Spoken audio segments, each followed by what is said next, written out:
Do you know that there are things that we believe all the time that actually are not biblical? What?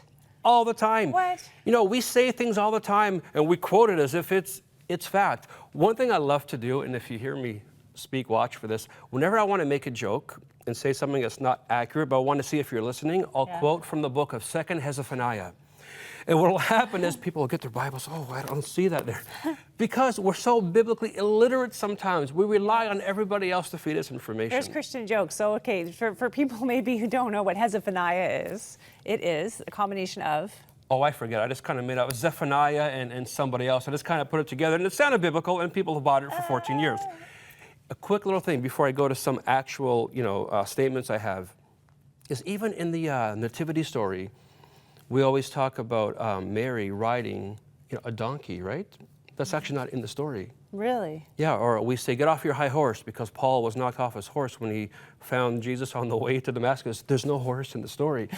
These things just get kind of put to us, and we take them as I have to say, there was gospel. one time where I was preparing to speak somewhere, and I wrote down what I thought was a verse, because I'd heard it my whole life, and I couldn't find it in the Bible. And I was like, oh my gosh, that's not a verse. That's like a saying. That's like a church saying. And it's true according to the Bible, but it's actually not a verse. What it actually That was says, humbling. yeah. I was like, okay, do your homework all the time and check, because when you grow up in the faith, you just hear things all the time, You right? just assume it's correct. Well, let's see, real quick. Have you heard this before? Cleanliness is next to godliness. Have you ever heard that before? I have heard that. And was that ever kind of used against you? Oh, I'm sure it was. Okay, so what's your understanding of that verse? What do you kind of think that means, that cleanliness is next to godliness? That by keeping everything perfect and clean, it's almost like a purity, like a holiness almost about it. Yeah, Being messy is, sinful almost. It's a great motivator for parents to tell their kids, but it's actually not true. So if your rooms are messy, it doesn't mean God doesn't love you. It's okay, but you should